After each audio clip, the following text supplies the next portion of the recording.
How to buy diamonds in Litmatch. Hi everyone, welcome back to our channel.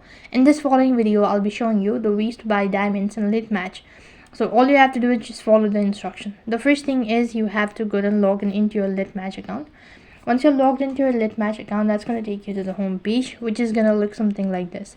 Now here you have to go and tap the profile icon from the bottom right hand side corner, and then right on top you can see the option as a recharge, or just next to it there's a diamond.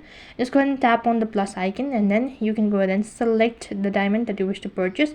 So I'm going to go with this one, and as you click on it, it's going to ask you to enter in the card details on your Google Play Store. It's going to ask you to enter in the details of your payment source, and once you're done entering the payment source, then you can go ahead and confirm your purchase.